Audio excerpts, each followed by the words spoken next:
नमस्कार दोस्तों, story by RN के में आप सभी का स्वागत है। कलयुगी बेटों की करतूत। अरे माँ जी, आपको कितनी बार कहा है कि अपने कमरे से बाहर मत निकलना, फिर भी बार बार बाहर जाती रहती हैं। अगर आप कमरे से बाहर आई तो मैं आपको खाना नहीं दूंगी, रहना भूखी फिर पूरा दिन। शांति देवी की बड़ी बहू सीमा ने गुस्से में तमतमा कर कहा तो शांति देवी सहम गईं और अपना सिर झुका लिया और अपनी खाट पर जाकर बैठ गईं। यह कहकर सीमा वहां से चली गई। बूढ़ी, लाचार, बेबस औरत और कर भी क्या सकती है। बहू का विरोध करने का वह सपने में भी नहीं सोच सकती। कौन है उनका इस घर में जो उनका साथ देगा।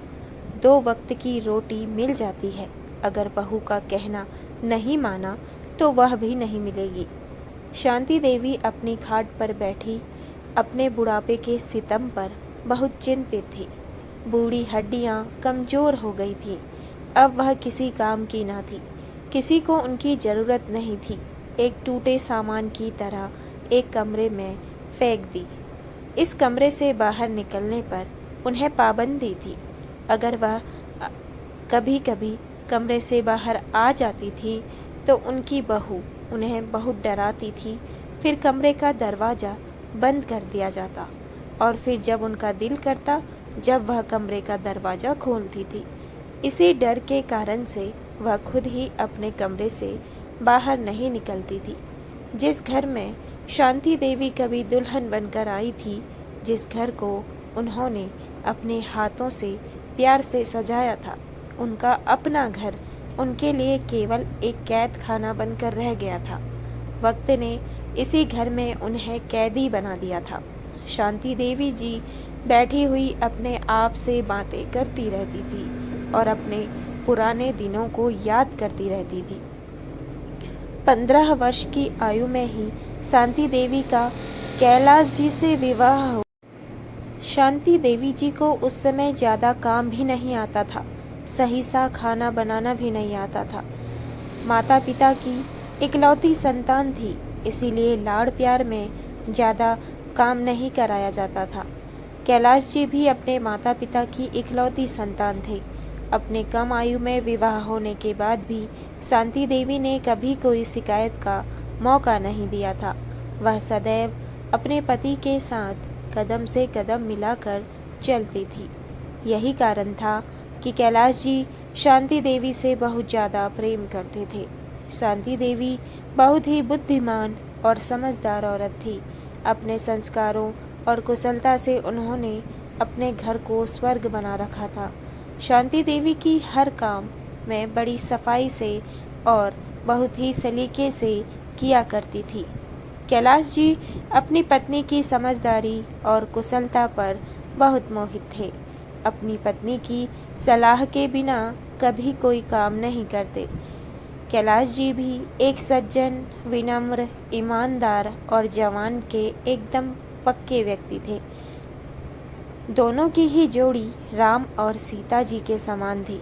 दोनों पति पत्नी में कभी झगड़ा नहीं हुआ था। दोनों ने बहुत प्रेम पूर्वक अपने जीवन को व्यतीत किया था।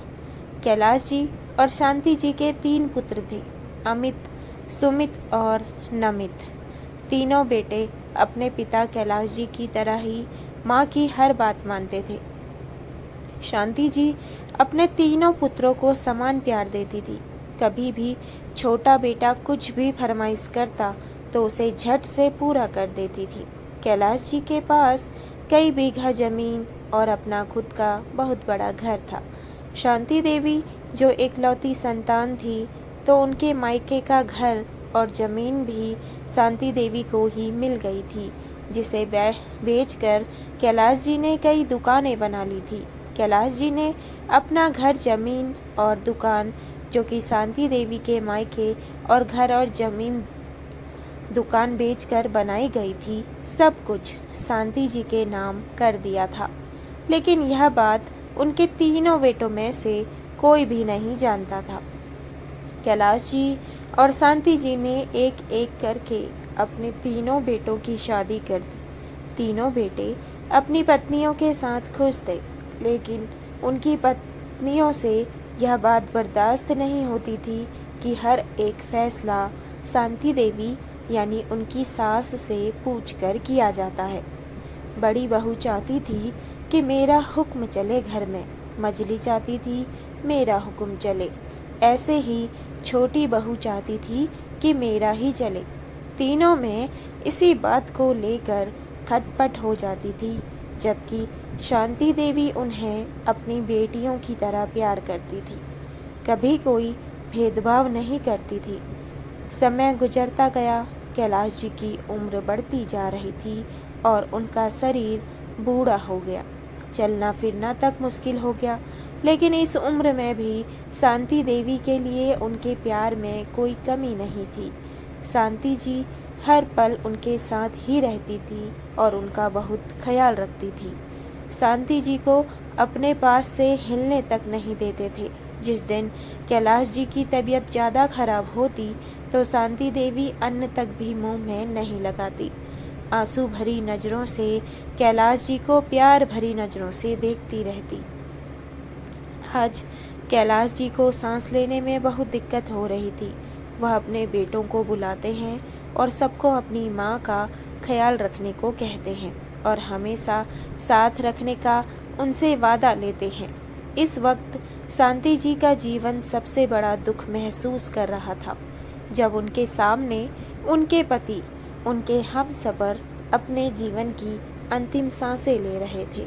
कुछ समय बाद कैलाश जी को एक खून की उल्टी होती है और उनकी सांसें बंद हो जाती हैं। शांति जी बेसुध होकर जमीन पर गिर जाती हैं।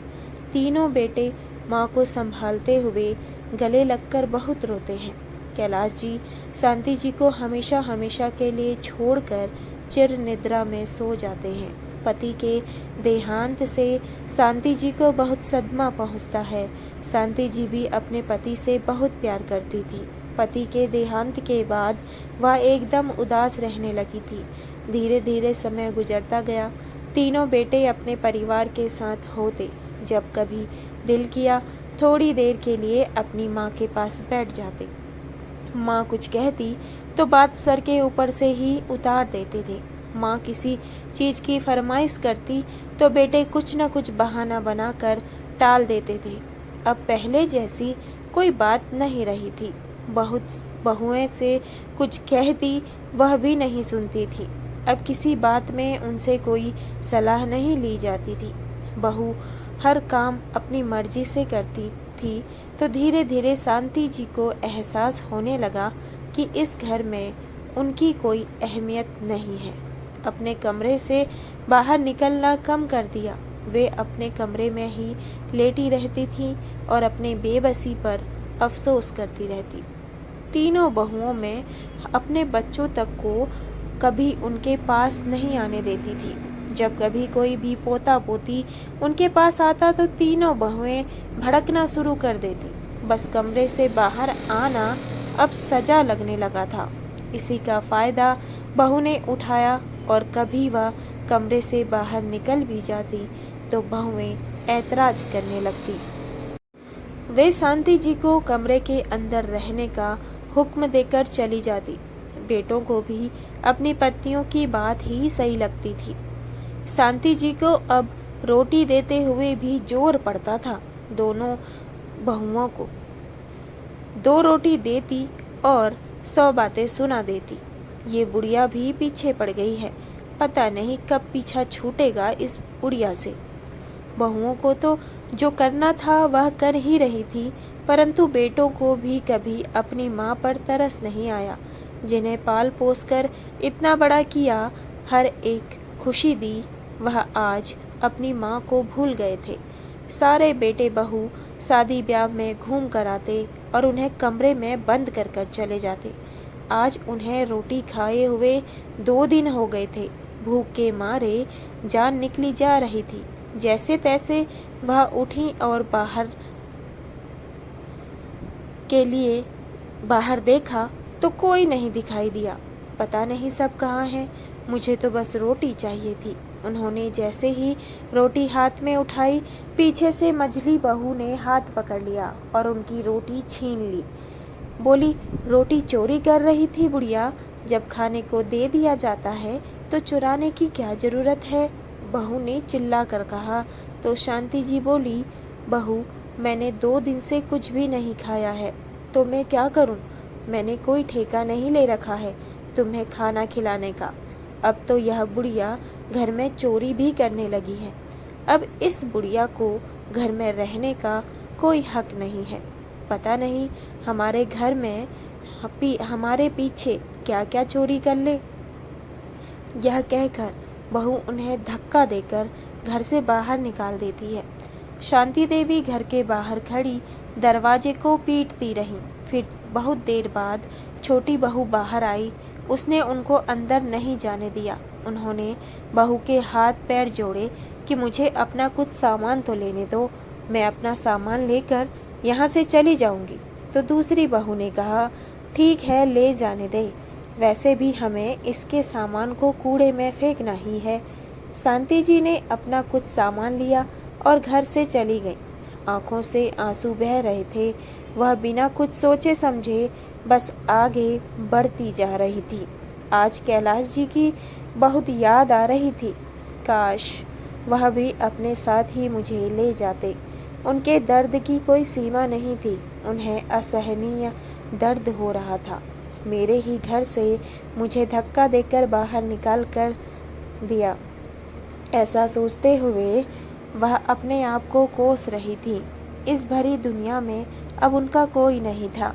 उनके माता पिता, उनके पति इस दुनिया से जा चुके थे। उनके बच्चों ने भी उनसे आंखें फेर ली थी। आखिर जाए तो जाए कहाँ? यह सोचते सोचते वो बस चलती ही जा रही थी। चलते चलते काफी दूर निकल आई और धीरे धीरे रात भी होने लगी थी। उन्होंने एक रात एक पत्थर के सहारे बैठकर गुजारी और फिर से चलते रास्ते में किसी ने कुछ दिया तो वह खा लेती थी, नहीं तो भूखी रहती थी। कितने दिनों तक शांति जी ऐसे ही भटकती रही, रात इधर उधर बैठकर गुजार देती। एक दिन उन्हें एक पवन नाम का लड़का मिला। उसे उन पर दया आ गई और उसने उनको लावारिस समझकर तरस खाकर एक वृद्धाश्रम में छोड़ दिया। शांति जी अब वृद्धाश्रम में रहने लगी। अब उनकी दुनिया वृद्धाश्रम ही थी।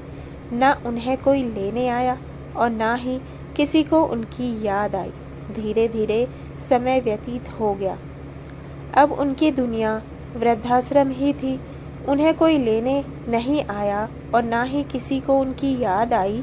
धीरे धीरे समय कब बदल गया और गुजर गया उनको पता ही नहीं चला।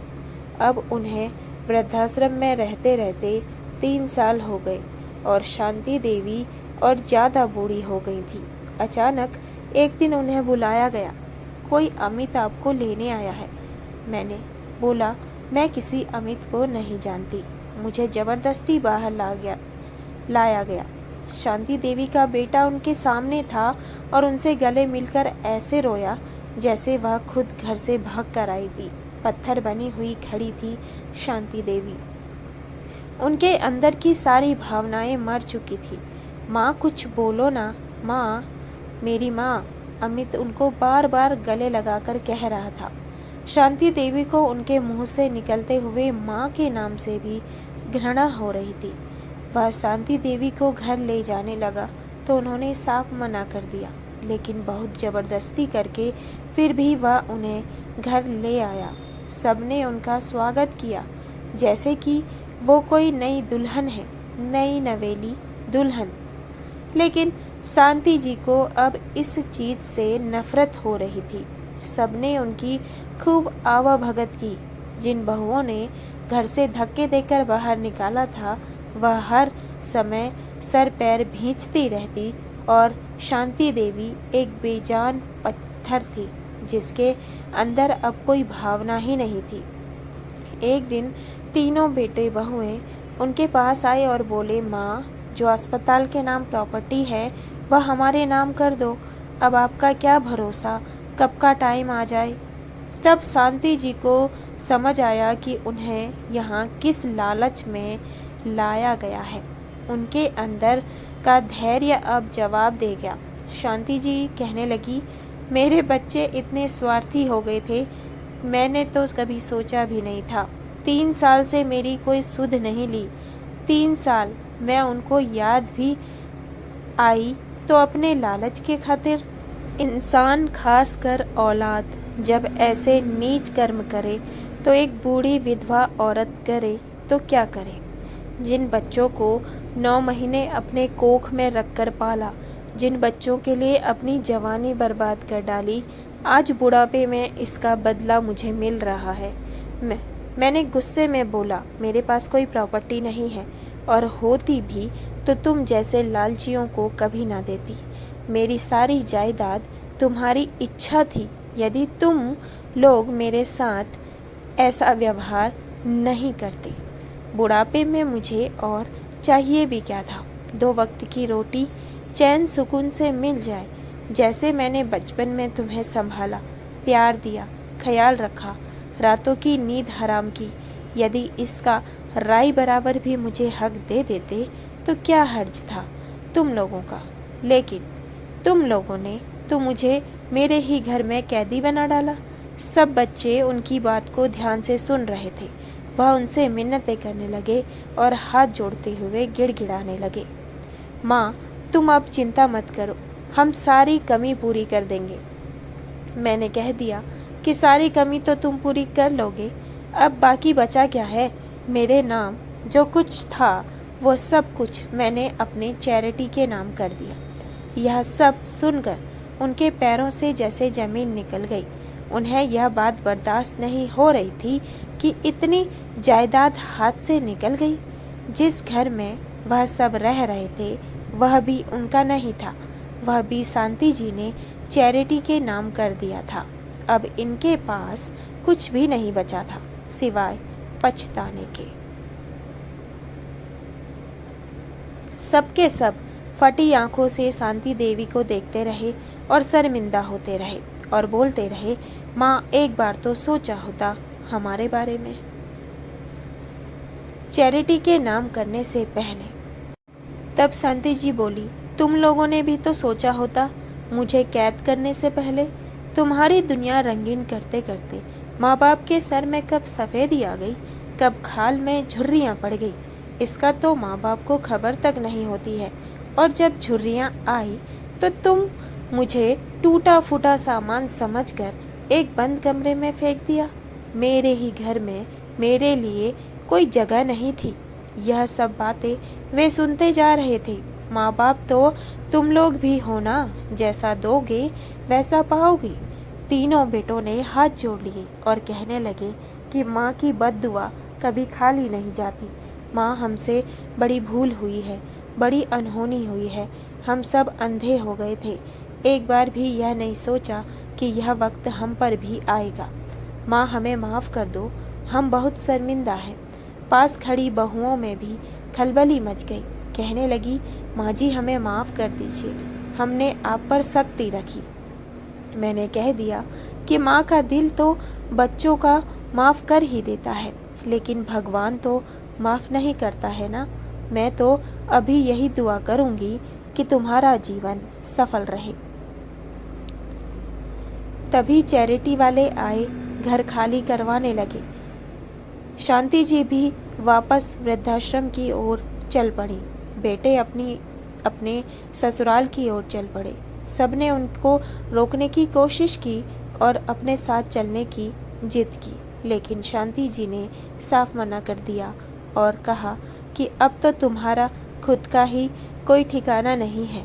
अब तो तुम लोग अपना जीवन अच्छे से व्यतीत करो। मैं अपने वृद्धाश्रम में जाती हूँ, जहाँ मुझ जैसे बहुत से बुजुर्ग लोग अपना जीवन आराम से व्यतीत कर रहे हैं। जब कोई कमी नहीं रखी माँ ने अपने बच्चों को पालने में, फिर क्यों कसर रखी बच्चों ने बूढ़ी माँ को संभालने में। दोस्तों, कैसी लगी यह कहानी आप कमेंट करके ज़रूर से बताइएगा।